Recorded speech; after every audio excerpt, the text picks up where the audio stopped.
Welcome and greetings from the 74th International Astronautical Congress here in Baku, Azerbaijan. I'm Clay Morey, president of the IAF, the world's largest international space organization with over 500 members from 77 countries around the world.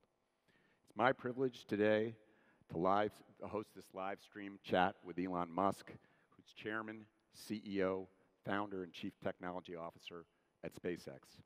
Elon is also the winner of this year's prestigious IAF World Space Award that recognizes his exceptional impact on the progress of world space activities through his outstanding contributions in space technology and space management.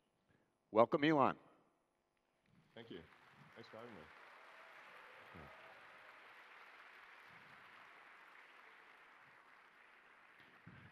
Elon, I don't know if you can see, we have a huge packed auditorium here in Baku with a huge also live audience. We're streaming this on X and on the IAF web app, so thank you for joining us today. Let's talk rockets. Absolutely. All right, let's talk really big rockets. Okay, let me take you guys back in time a little bit. 15 years ago, I think it was a week past, SpaceX successfully on its fourth attempt launched the Falcon 1 to space to orbit. And I think it carried, if I'm correct, a 165 kilogram payload. Today, oh, go ahead. It was just a test payload on the fourth launch, so no actual satellite, because the first three launches unfortunately had failed. So we didn't want to risk the fourth launch with an actual satellite. But we're very happy to have launched a Malaysian satellite on the fifth launch of Falcon 1. Yeah. Fantastic. So let me make the contrast. Today, you're preparing for the second launch of Starship, which has the ability to launch up to 150 metric tons in a reusable configuration. If I'm doing the math, and you're better than this at me, 900 times the capability, roughly, of Falcon 1? Am I getting? Yes. Falcon 1 looks like a child's toy by comparison. It's a staggering achievement, what you've done in 15 years, and all the team at SpaceX, I think we're all just in awe of how fast that progress has been made. And to pioneer reusability for orbital launch systems is, I think, something to be tremendously proud of, both for you and the team there. It stands, this vehicle now, I think something like almost 400 feet tall, roughly over 120 meters. It's a massive Starship spacecraft and super heavy rocket itself, collectively known as Starship. And it produces more thrust than the SLS system, the Saturn V, and Russia's old N-1 rocket. Is that correct? Yes. The current version of the Starship produces just over twice the thrust of Saturn V.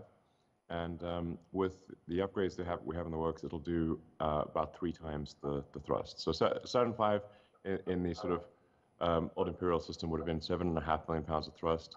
We're at about 16 right now. And we, with future engine upgrades, we'll take that to about 20 million pounds of thrust. Amazing. Yeah. Simply amazing. So I know you guys have said you learned a lot from the April 17th, from this first launch attempt. There's been some upgrades to the vehicle. I think it's a Booster 9 now that you're launching with Ship 25. Is that correct? Geeking out on the numbers. Yeah, the kids that follow online. These numbers are maybe a little... it's not quite the 25th booster, because what would happen is we would redesign we'd make a new design, and then we'd actually scrap units that were in progress. So it's 25 is perhaps, it sounds like we built 25 units, but we haven't actually built 25 units. We built probably about 12. Still a lot. Yeah, but the way you think of it really is that this is Flight 2. And has a number of upgrades on both the ship side and the booster side. We've done a lot more with engine isolation, which is incredibly important. We've tried to draw as many lessons as possible from the Soviet N-1 rocket, which is probably the closest in design to Starship. I believe it had 29 Nk-33 engines, if I recall correctly. That was quite a high thrust rocket, and unfortunately, I think actually that rocket, on all things considered, was a great design, but did not receive sufficient ground testing, so never made it to orbit. but that would have been the sort of the closest, probably parallel to Starship. Um, really the biggest difference, the most fundamental difference of Starship is that it is designed to be fully reusable, with both the booster and the ship, or both the first and second stage are designed to be fully and rapidly reusable. So for a truly profound revolution in master orbit, you have to have I call it the four R's: rapidly reusable, reliable rockets. Arr. I love Like it. a pirate.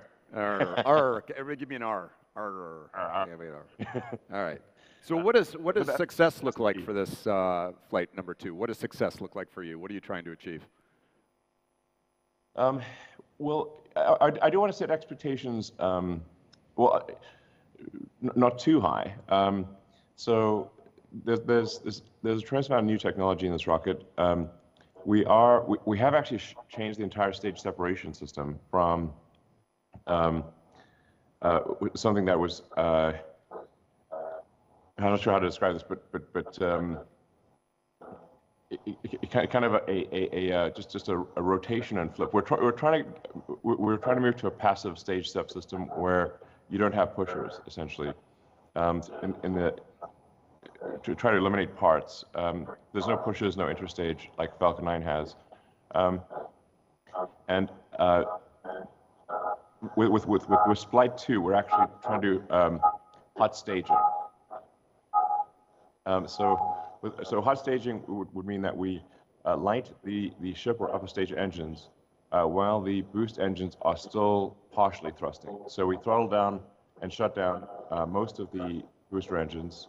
Then we light the ship engines, and there's a vent area which looks comically small, actually, which hopefully is enough, because you're essentially blasting the top of the booster with the ship.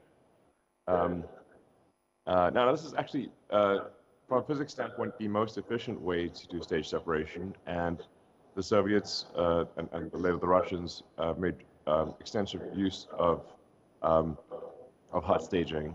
But of course, this is the first time we're doing it, so I'd say that's the riskiest part of the flight for Flight 2. And if the engine's light and the ship doesn't blow itself up during stage step, then I think we've got a decent chance of reaching orbit. Now, technically, it's a scooch below orbit because it's going to do almost a complete circuit of the Earth, but then splash down somewhere in the Pacific, just off the coast of Hawaii, because the ship is designed to re-enter and has a heat shield. So we want to make, now we don't know if this, we think it'll work, but we aren't sure if it'll work. So if it doesn't work, we want it to not work over the Pacific, which is a very large body of water, with almost no people on it. So. Excellent target. Excellent target. Yeah, exactly. I mean, I always think it's funny that people call Earth Earth because Earth is water. Earth is 70% water, and if you take an